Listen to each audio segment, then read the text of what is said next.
están? Mi nombre es Eli, gracias por pasar a esta clase virtual.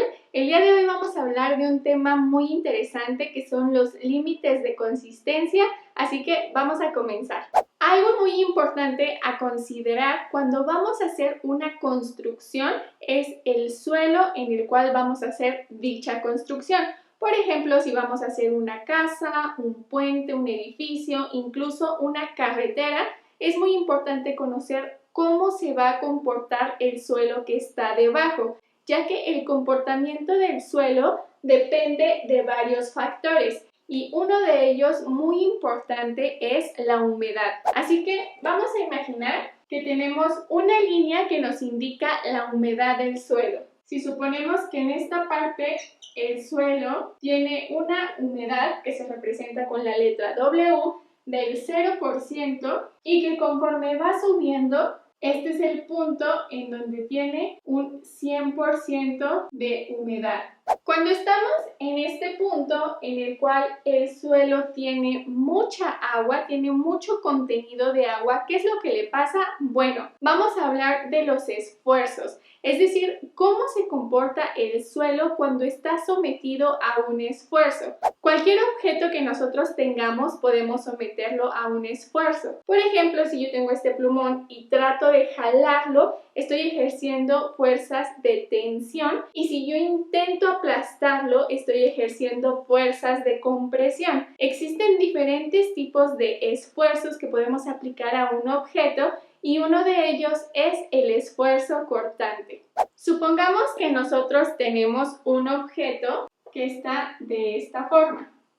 Así que este eje es el eje longitudinal de dicho objeto. Si yo a este objeto lo someto a esfuerzos cortantes, ¿qué significa? Esfuerzos cortantes significa que son fuerzas que van a tratar de romper este objeto. En este caso, estas fuerzas son perpendiculares, es decir, que forman un ángulo de 90 grados con respecto al eje longitudinal. Entonces, estas fuerzas lo que van a tratar de hacer es romper a ese objeto. Así que en esta imagen podemos ver cómo el elemento queda cortado por estos esfuerzos cortantes que se conocen con la letra V. Así que analizar los diferentes tipos de esfuerzos en cualquier objeto es muy importante. Por ejemplo, en las estructuras es muy importante analizar cuáles son los esfuerzos que se aplican a cualquier elemento de acero, etc.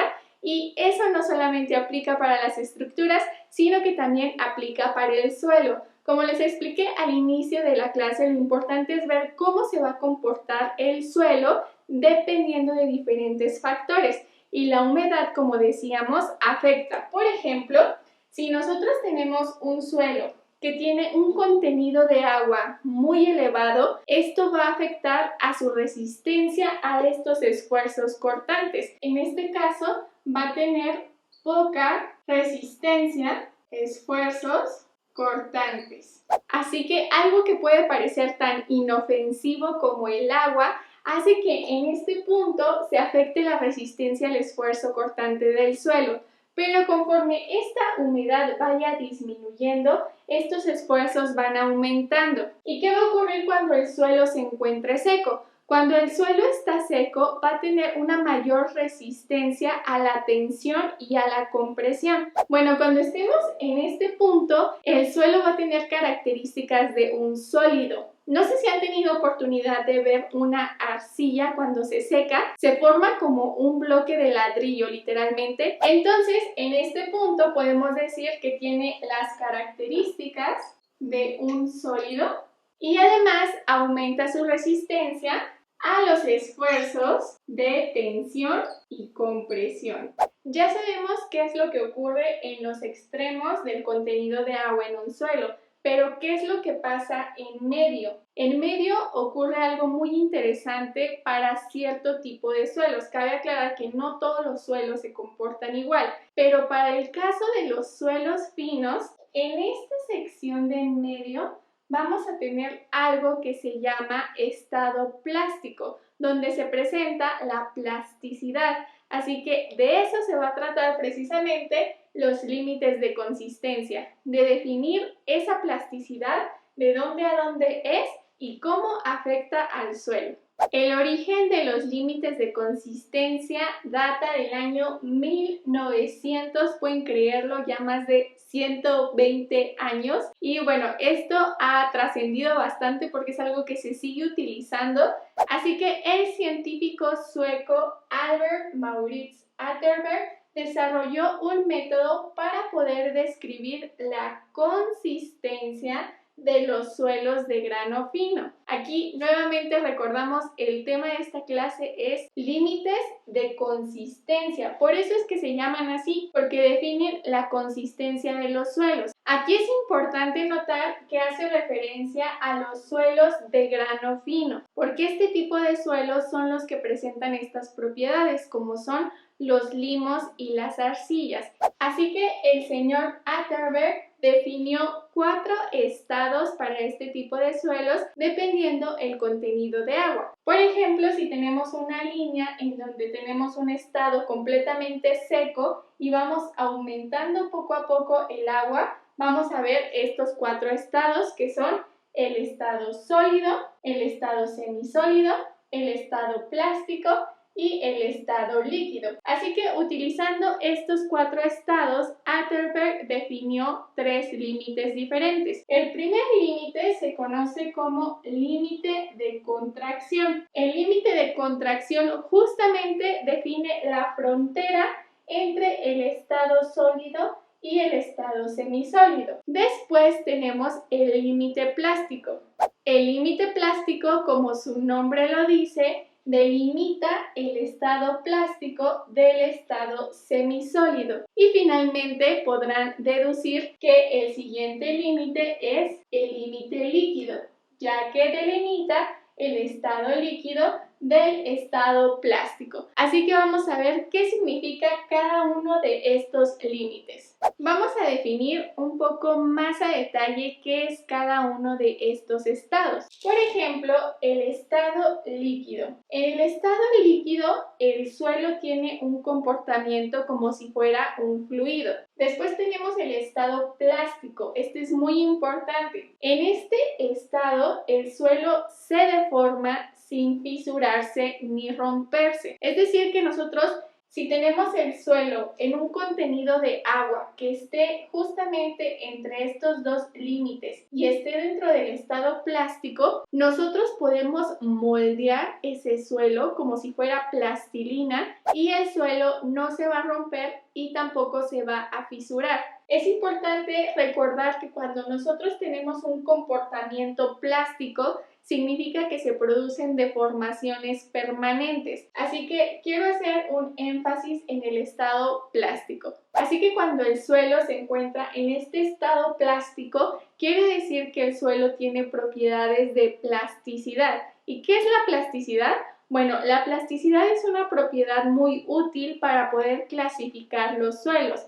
Nosotros vimos en clases anteriores cómo es el procedimiento para clasificar suelos. Vimos justamente la prueba del hidrómetro para determinar cuánto porcentaje es de arcillas y cuánto de limos. Pero para poder determinar la clasificación completa es importante tener los límites de consistencia. Por lo tanto, esta propiedad de plasticidad nos permite dar una clasificación a nuestros suelos finos y esto está relacionado con la físico-química de las arcillas. ¿Qué es la físico-química? Bueno, esto tiene que ver con los minerales y dependiendo del mineral que tenga el suelo, es el comportamiento. Lo vamos a ver con más detalle adelante, pero quiero hacer énfasis en la plasticidad. Algo muy importante a mencionar respecto a la plasticidad es que, como podemos ver, nuestro suelo se puede mover en cualquier punto de esta línea. Dependiendo de cuánta agua tenga, es que puede estar aquí si tiene mucha agua, si tiene más o menos de agua o si no tiene nada de agua. Entonces, dependiendo del contenido de agua, nos podemos mover en esta línea. Y eso es importante notarlo porque eso significa que la plasticidad no es una propiedad permanente, sino que depende de la cantidad del agua. Por lo tanto, es una propiedad circunstancial que va a variar en el tiempo dependiendo de cómo varíe el contenido de agua. Porque recordemos que un suelo va a estar sujeto, por ejemplo, al clima. Si son épocas de lluvia, nos vamos a encontrar en esta zona, y si es época de calor, en donde lleva mucho tiempo que no ha llovido, el suelo se ha secado, entonces vamos a estar en esta zona. Así que el suelo se va a estar moviendo y dependiendo la zona en la que se encuentre, es cómo se va a comportar. Bien dicen que una forma de aprender es viendo, así que fui afuera de mi casa al patio a recolectar un poquito de suelo, que este se conoce a veces como tierra negra o es el que utilizan para las plantas, y tengo aquí un poco de agua, así que vamos a ver este que sabemos que es un suelo fino, cómo se comporta. Aquí vamos a poder ver esa propiedad de plasticidad. Así que en este momento nuestro suelo está en esta zona. No es completamente sólido porque tiene un poco de humedad, así que podríamos decir que estamos en este estado semisólido. Y vamos a agregarle poco a poco agua para que veamos cómo nos vamos moviendo en esta línea. Esto lo pueden hacer en sus casas, es bastante ilustrativo. Bien, voy a colocar un poco del suelo en este recipiente. Aquí tenemos nuestro suelo y le vamos a agregar un poquito de agua. Y voy a comenzar a moverlo. Y bueno, en este momento nos estamos trasladando del estado semisólido al estado plástico debido a la cantidad de agua que le estoy agregando. Así que vamos a seguir moviéndolo. Y no sé si se alcanza a ver, pero en este momento el suelo ya está formando unos grumos. Así que aquí ya estamos entrando en el estado plástico, ya puedo empezar a darle forma, ya puedo empezar a moldearlo, que es precisamente la definición del estado plástico, y por eso de ahí viene el nombre de plastilina, porque la plastilina podemos moldearla, es un estado plástico, así que de esa forma no se les va a olvidar el nombre. Y vamos a agregarle un poquito más de agua. Bien, aquí podemos ver cómo el suelo literalmente es como si fuera plastilina. Yo puedo darle forma. Es increíble cómo el suelo tiene este comportamiento. Estamos en el estado plástico y ahora vamos a agregar más agua para pasarnos al estado líquido. Bien, voy a agregar más agua, que aparte me acabo de dar cuenta que esto no es agua, es limpiador, pero para los fines está bien. Y en este momento esto ya comienza a hacerse como un lodo, literal. Podemos ver que ya es más difícil darle forma, así que estamos avanzando en esta línea y vamos a agregar más agua, bueno, limpiador.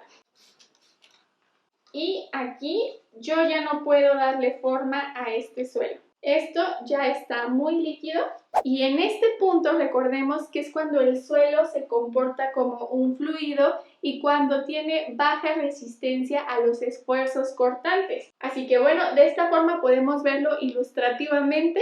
Así que voy a limpiarme las manos y regresamos con la clase. Y ahora que ya explicamos qué es el estado plástico, vamos con el siguiente, que es el estado semisólido.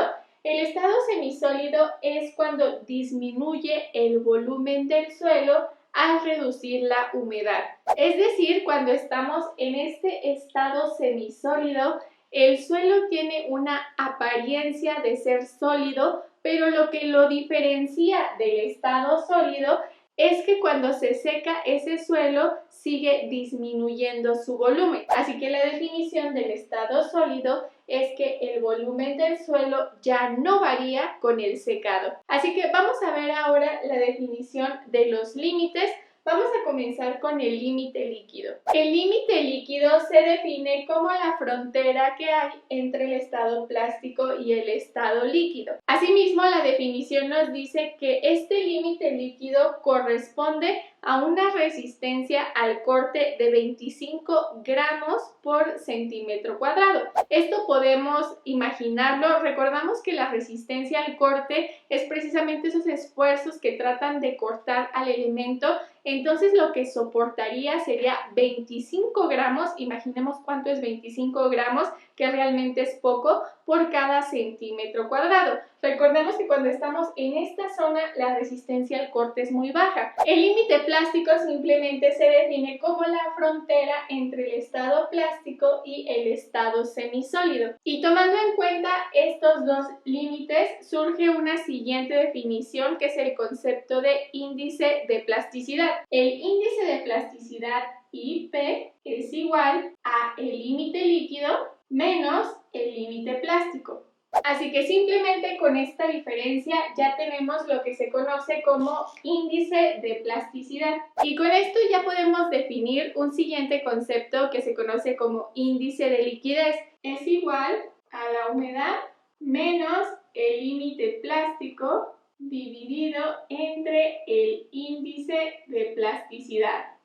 Si analizamos esta ecuación del índice de liquidez, podemos ver que tenemos aquí que sustituir la humedad del suelo, es decir, la humedad in situ o la humedad que tiene justo en ese momento en el que quieres analizar el suelo. Esa es la humedad que se coloca aquí. Si nosotros sustituimos en la humedad el valor del límite líquido, tendríamos lo siguiente, que el índice de liquidez es igual al valor del límite líquido menos límite plástico entre índice de plasticidad. El límite líquido menos el límite plástico, ¿a qué es igual? Al índice de plasticidad. Entonces tendríamos IP entre IP, esto es 1. Entonces, cuando nuestra humedad es cercana a los valores del límite líquido, y sustituimos, podemos ver que nuestro valor de índice de liquidez va a ser cercano a 1. Por lo tanto, cuando los valores del índice de liquidez son cercanos a 1, quiere decir que nuestro suelo se encuentra cerca de los valores del límite líquido. En cambio, si yo tengo valores cercanos a el límite plástico, es decir, que mi humedad, sustituyendo en la ecuación, que mi humedad sean valores cercanos al límite plástico, ¿qué ocurriría con este índice? Bueno, límite plástico menos límite plástico va a ser 0. Así que siempre que tengamos valores cercanos a 0, significa que nuestro suelo se encuentra cerca de los valores del límite plástico. Así que de esta forma podemos conocer en qué punto estamos. Ahora que ya conoces qué es el límite líquido, el límite plástico, el índice de plasticidad y el índice de liquidez, ya solamente nos falta un límite que vimos al inicio, este límite que definió Atterberg, que se conoce como límite de contracción. Si recuerdan, en nuestra imagen anterior teníamos que el límite de contracción era la frontera que había entre el estado semisólido y sólido. ¿Y recuerdan cómo les dije que podíamos identificar la diferencia entre el estado sólido y semisólido? Bueno, pues esa misma es la definición del límite de contracción, ya que se define como el contenido de agua a partir del cual, a través de un proceso de secado, ya no sufre cambio alguno de volumen. Entonces, justo en ese punto es la humedad en la cual, si yo sigo secando el suelo ya no va a cambiar de volumen, ya no se va a hacer más chiquito.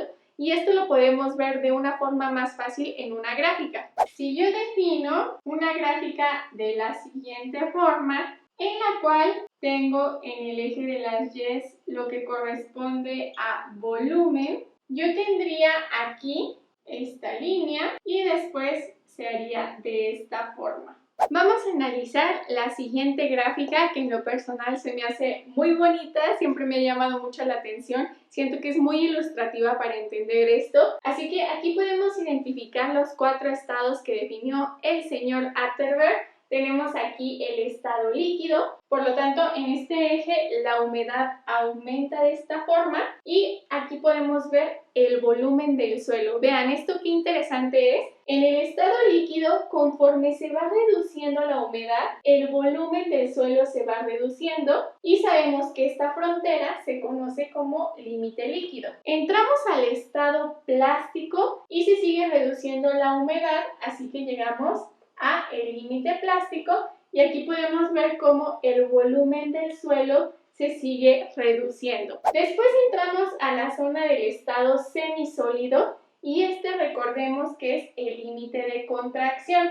Vean esto que interesante. En este punto reducimos la humedad y el suelo sigue reduciendo su volumen. Es decir, todo este proceso es un proceso de secado, que sería el ejemplo de un suelo en el cual, por ejemplo, hubo lluvias que llegó a su máxima humedad y conforme se va secando el día, pues el suelo también se va secando y vamos pasando por los diferentes estados. Así que una vez que pasamos el estado semisólido, llegamos al límite de contracción. Y la pregunta es, ¿cómo sé yo que ese es el límite de contracción? Porque a partir de este momento, aunque yo siga secando el suelo, el volumen ya no cambia. El volumen es constante. Así que esta es una forma muy gráfica que a mí me gusta mucho para poder comprender este concepto. Algo muy interesante del límite de contracción es lo siguiente. Se dice que si el límite de contracción es menor a 10, estamos hablando de un suelo que es potencialmente expansivo. Así que alerta, porque si este valor es menor a 10, ¿qué significa? Significa que la humedad aquí sería un 10%. Es decir, que si el límite de contracción es menor al 10%, sabemos que el límite de contracción hace referencia a la humedad que tiene el suelo en ese momento. Si es menor al 10, significa que el suelo es potencialmente expansivo. ¿Qué quiere decir? Los suelos expansivos son aquellos que sufren deformaciones cuando aumentamos o reducimos la humedad. Un suelo expansivo, cuando se le coloca agua, aumenta muchísimo su volumen y cuando se seca se reduce bastante. Esto se puede ver en algunos campos de fútbol que son completamente de tierra, que cuando llegamos a este punto ocurre como el ejercicio que hicimos hace rato con el suelo, que es muy lodoso y el volumen del suelo aumenta muchísimo. Y cuando se reduce, se seca, incluso podemos ver las grietas y podemos ver cómo ese espacio que ocupaba ahora es muchísimo más chiquito y quedan espacios vacíos entre el suelo. Esto, verlo en el laboratorio, es bastante impresionante porque uno nunca se imagina cuánto se puede expandir y cuánto se puede reducir. Por eso es que el límite de contracción es un valor interesante, ya que si es menor a 10 estamos hablando de un suelo potencialmente expansivo. Y bueno, ¿en qué me afecta a mí tener un suelo expansivo? Imagínense que ustedes quieren construir una casa, un edificio, o que quieren poner una carretera o vías de ferrocarril y utilizan un suelo expansivo. ¿Qué va a pasar? Que nosotros sabemos que el clima pues no es el mismo siempre. Tenemos épocas de lluvias, tenemos épocas de estiaje, entonces cuando llueva ese suelo va a expandir y va a mover nuestra estructura que esté arriba. También, si por ejemplo tenemos una carretera, ¿qué va a generar? Puede generar ondulaciones en la carretera, puede generar grietas y por ejemplo en una casa se generan grietas debido a este tipo de suelos. Y aquí tal vez les quede la duda de por qué se generan grietas en las casas, si a lo mejor este suelo pues se expande y se contrae, pero pues si hace este movimiento mueve la casa hacia arriba y hacia abajo y no tendría por qué haber grietas. Esto ocurre porque imaginemos que tenemos una casa o un edificio y aquí tenemos el suelo que se expande. Entonces el suelo va a aumentar su volumen cuando llueva y cuando salga el sol y se seque va a reducir su volumen. Y esto no sería un problema si lo hiciera de forma pareja, pero el problema es que el suelo no es uniforme. Nosotros no tenemos las capas exactamente iguales del mismo grosor. Es decir, aquí yo puedo tener arcilla, aquí puedo tener otro tipo de suelo, por acá otro tipo de suelo. Entonces, como no es uniforme, unas partes van a subir más y otras menos. Y ese movimiento diferencial es lo que genera las grietas en los edificios o las ondulaciones en las carreteras. Así que, como pueden ver, conocer estos valores es de suma importancia y es increíble cómo esto se definió hace 120 años y se sigue utilizando. Cabe aclarar que estos valores nos pueden dar una idea del suelo, pero hay que hacer más pruebas. No hay que quedarnos simplemente con esto. Esto es para darnos una idea general. Con el límite de contracción no es suficiente para definir un suelo expansivo y su comportamiento. Hay que hacer más pruebas, pero esta es una de ellas. Si nuestro límite de contracción está en un rango entre 20 y 25, se considera que el suelo es estable volumétricamente. Nuevamente, esto es información que nos dan algunos libros, pero hay que hacer más pruebas al suelo. Así que analizando por qué cuando tenemos menos de 10 es expansivo y cuando tenemos entre 20 y 25 no es expansivo. ¿Qué significa que tengamos un 10% de humedad aquí? Significa que en todo este rango de humedad que sería del 90%, vamos a pasar por estos 3 estados. Por lo tanto, el estado plástico va a ser muy grande. Vamos a tener aquí un rango muy grande porque el 10 está hasta acá. En cambio, si yo tengo 20 o 25, si este valor de aquí fuera 20%, el rango de humedad que yo tengo aquí ya es menor. Es decir, que en ese rango en el cual se va secando no va a haber tantos cambios volumétricos a que si lo dejamos hasta 10. Entonces, entre más pequeño es el valor, más cambios volumétricos va a haber. Esto se está poniendo muy interesante, así que voy a borrar el pizarrón y vamos a continuar.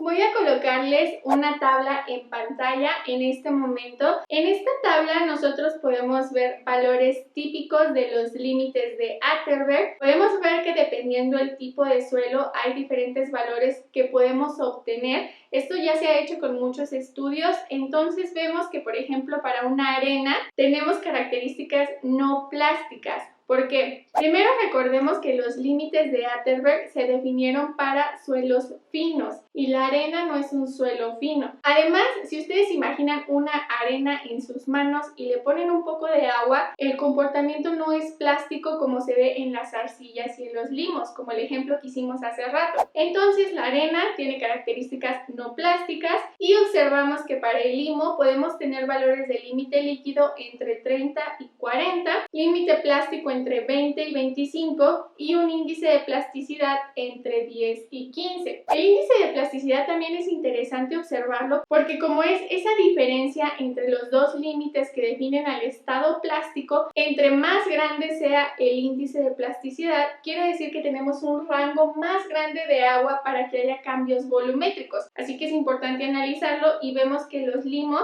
el índice de plasticidad no es tan grande, es decir que no vamos a tener cambios volumétricos tan grandes. En cambio, con las arcillas, observen que el índice de plasticidad puede ir desde el 15 hasta el 100. Esto es muchísimo, es decir, un cambio de volumen muy grande. Y observamos que para estas arcillas podemos obtener límites líquidos que van desde 40 hasta 150. Aquí la pregunta es, ¿cómo es posible que tengamos una humedad mayor al 100%? Si recordamos la definición de humedad, es el peso del agua entre el peso del suelo. Y como estos son independientes, podemos tener un valor mayor al 100%. Entonces en las arcillas podría ocurrir y esto va a depender del tipo de mineral predominante. Recordemos que las arcillas pueden tener 3 tipos de minerales que se observan en la tabla, que son la caolinita, la hilita y la monmorilonita. Dependiendo del tipo de material es cómo se va a comportar y observamos que la más estable es la caolinita con un índice de plasticidad entre el 10 y el 25, la hilita le sigue con un valor entre 50 y 70 y finalmente la monmorilonita que está súper extrema con valores de 200 hasta 660. Esto es muchísimo, así que la monmorilonita es la más inestable. ¿Por qué? Esto tiene que analizarse con la físico-química de las arcillas, el comportamiento de estos minerales. Si recuerdan de sus clases teóricas, que quizá pueda hacerles alguna clase en algún momento para hablar de eso, la monmorilonita es un tipo de mineral que si analizamos cómo son sus enlaces entre las partículas, vemos que el enlace que tiene entre las capas es muy débil. Entonces, como es muy débil, las partículas del agua pueden entrar fácilmente entre las capas y llenarlas.